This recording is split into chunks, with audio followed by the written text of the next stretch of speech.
once more. Amen. God is so good. Now, for any of y'all that know me, I'm not sure that many of y'all know me very intimately, but I'm not that much of a story or joke teller. But I did want to tell a joke because the thing is, I've gotten accustomed to it every week, and I'm so glad that I got to hear one today. But I want to tell one of my own. And if it's not funny, please just laugh. All right, so here it is. So there was a story of a young man who was running around, and he said, "I am the greatest hitter in the history of baseball. I'm the greatest hitter in the history of baseball." And so he told this other young man, he said, "Can you pitch for me and let me show my hitting prowess?" And so he said, "Okay, I'm the best pitcher, here in the Little League, so I'll go ahead and I'll pitch for you." So the pitcher, he throws the ball, and the young man, he tries to swing at it. Swing and a miss, strike one. Misses the ball. Once again, he says, "I'm the greatest hitter in the history of baseball." Now the pitcher, he pitches the ball again. Swing and miss, strike two. One more time. The pitcher, he pitches the ball. And the swinger misses the ball for the third time. Now, mind you, anybody would have had their ego bruised at this very notion. The young man who was swinging at the ball said, "I'm the greatest pitcher in the world."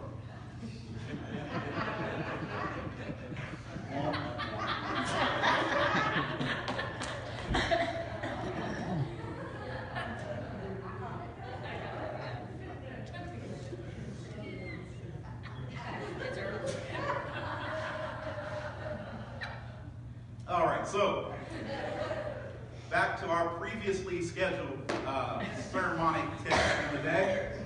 Lent is the 40-day journey leading up to Easter, where we journey with Jesus towards the cross. Pastor Anetra has reminded us each week that Lent invites us to pause and reflect, to pray and to fast, to reevaluate and to reconsider our relationship with God. Lent invites us to draw close to Jesus, to empty ourselves and fill ourselves with more of Him. In the words of John the Baptist, it is a time where we must decrease, and where He must increase. Lent is a time where we approach Jesus for another touch, another filling, another drink. Lent is a time to see God working in our lives, and to believe God is working through the form of Jesus the Christ. The theme for this whole series of encounters is our belief. Quite simply, Cook Memorial, do you believe? The story of Nicodemus on the first Sunday we talked about, where he said, "You must be born again." Second week we talked about the Samaritan woman who was at the well. Jesus, instead of proposing the physical water that we see on an everyday basis, Jesus puts forth this living water that all of us can spring into everlasting life. Thirdly, last week we came with the encounter of the blind man. Jesus talks about the light of the world. How the young man who was blind ended up seeing and believing. Here it is on today. We find ourselves in the 11th chapter of the book of John, where we find a familiar text on today. How many of y'all have ever heard the story of Lazarus? Everybody's heard of the story of Lazarus. I don't think anybody, even if you're not a church member, even if you came straight off the street, you have heard something about this person named Lazarus who Jesus raised from the dead. The problem is found right in this text. It is a thing called theodicy. Anybody heard what theodicy is? Not theology, but theodicy. Theodicy is the study of why things happen to good people and why it is that good things happen to bad people. Many of us have been in a place where we've questioned God. wondering, God, why have you allowed this to happen to my life? Lord, I trust you each and every week. I go to Bible study. I go to church. I go to choir practice. I do all of these particular things that you called me to do. And yet, instead of getting the good things in life, it appears that all that I get is pain and suffering. Can somebody raise your hand on today if you believe that that's something you've been through in your very life? All of us have dealt with that. A time of questioning. And so here it is in this particular text. It says that there was a certain man by the name of Lazarus who fell very ill. Lazarus, he was from Bethsaida. He was the brother of Mary and Martha. The text says that not only was Lazarus sick, but that he was sick to the very point of death. This was not a common cold, y'all. This was not something that you get at a fast food restaurant when it's not good food, right? This was a serious condition, which if not treated would have led to Lazarus' death. Lazarus, in essence, was a hospice patient. He had a very limited time to live. But nobody appeared to be very worried about this. Why? Because he had a best friend named Jesus. And so I can imagine them saying, if only we can get Jesus to this place, everything's going to be all right. Why? Because Jesus loves Lazarus. Jesus is Lazarus' best friend.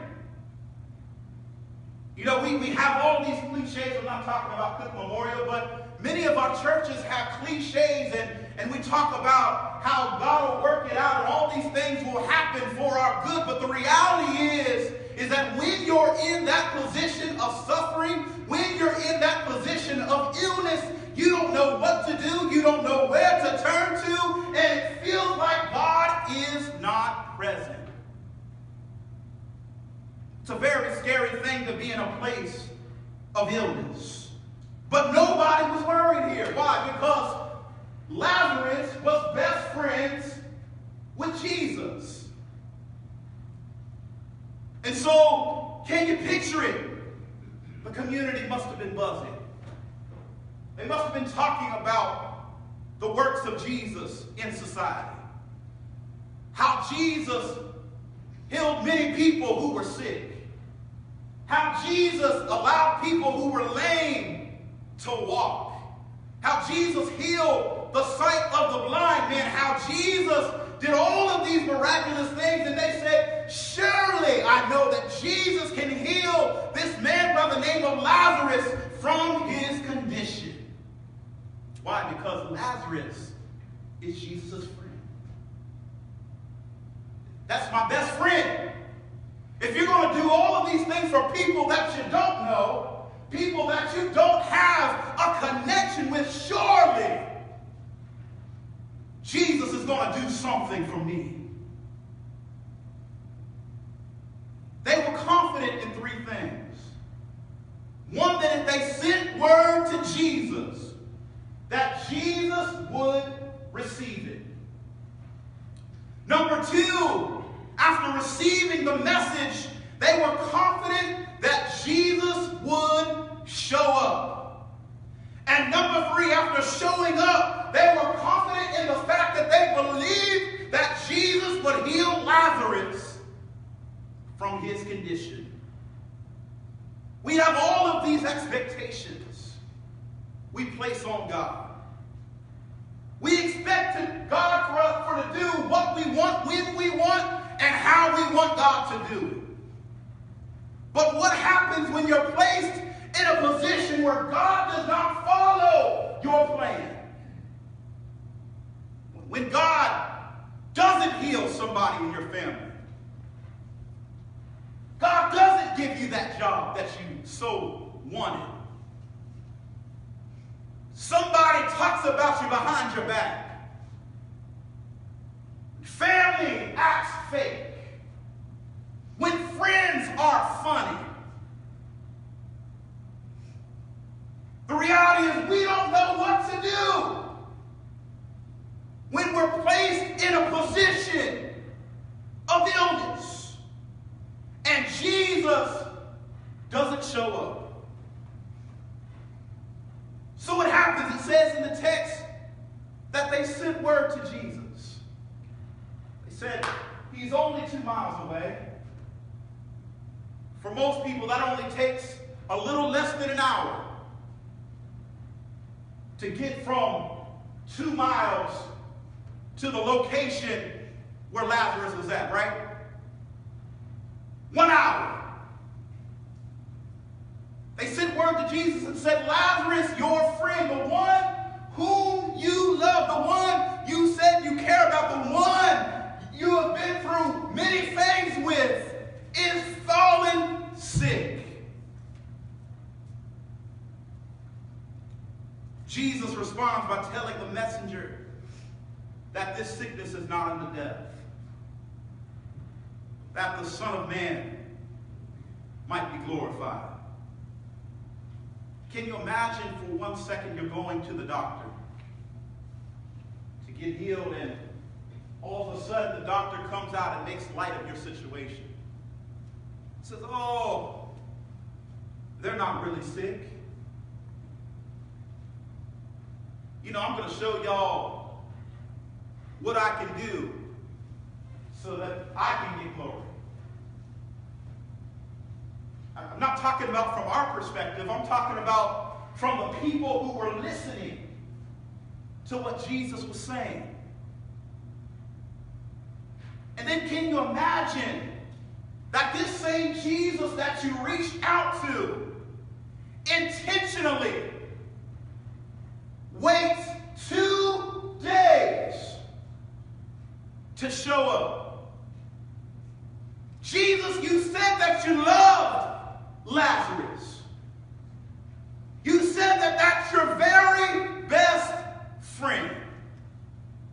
But yet you showed up, you failed to show up when he needed you the most.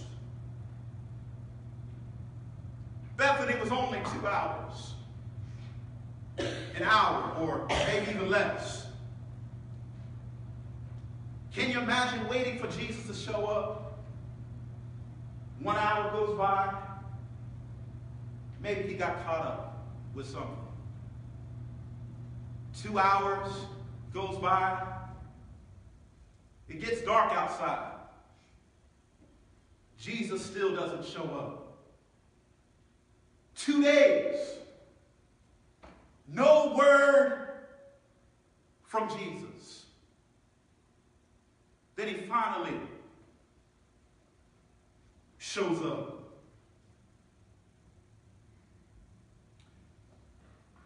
Many of us have been in this position in our own lives. God, I thought you loved me.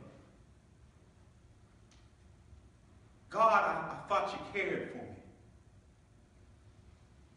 But yet I'm stuck in this position right now. I don't know how to get out of it. Jesus responds. This sickness, this problem you're dealing with, this situation that you're facing in life is not in death. It will not kill you. It is only for my glory. Because there is this lack of faith that I see right now that stops at the end of life and where death begins. If we truly believe in the power of God, we believe that God's power extends well past life and into death.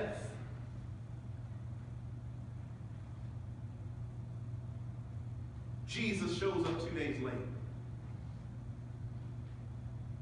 Finally shows up and Lazarus is dead.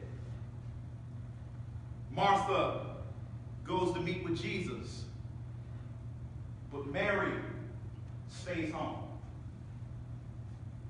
Mary is so upset that she cannot even stand the sight of Jesus. She stays home.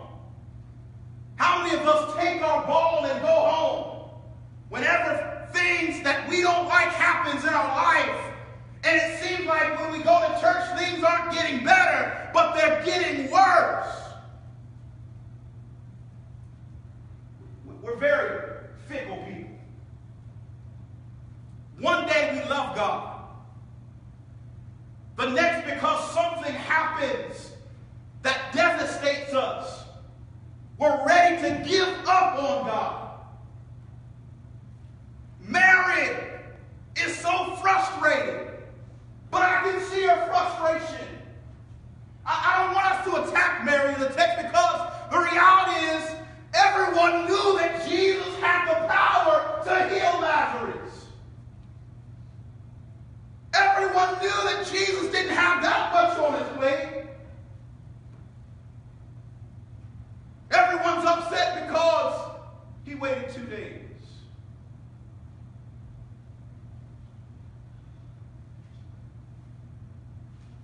Death and time is not a restriction on God. I don't care what you're going through in life. I don't care what you're facing in life. No problem, no situation, nothing can stop the power of God of accomplishing all that it was meant to accomplish. So Martha goes to Jesus and says, I'm going to tell you and give you a piece of my mind. If you would have been here, my brother would not have died. If only you'd have taken the time to walk 2 miles, he would live. Jesus responds in Martha's most difficult time, says, your brother will rise again. My brothers and my sisters, I don't care what you're going through in life, you will rise again. The end of the story bears us out by saying Jesus went to the tomb and with a loud voice called out Lazarus, and the wrapped person came out. I have one story before I end on today. There was a particular painting in the National Museum of Art by the author by the name of, or the painter by the name of Morris Reese, entitled Checkmate. This painting depicts the devil playing chess with an unknown young man who appears to have lost this particular game for his soul. One day there was a tour, and a bright middle-aged individual who had happened to be at the tour of this particular painting stops to see the great work of art. He studied all the rooks from the top of this painting to the very bottom. He studied the board for so long that the museum was getting ready to close. About 10 minutes before closing, the young man, he shouted profusely, "It's a lie! It's a lie!" The security guard comes to where the young man, where the person is standing, says, "Are you okay, sir?" He says, "No, this painting is a lie. It depicts the devil having this individual in checkmate. But it's a lie, because the king has another move. And I don't care what you're facing in life. I don't care how many sicknesses that come upon you. I don't care how many problems you face in life. The reality is that the king always has another move, that even death, even life, even anything that comes in between cannot stop God from doing what God can do in your life. The king has another move. when Jesus shows up. Doesn't matter when Jesus shows up. Doesn't matter how Jesus shows up.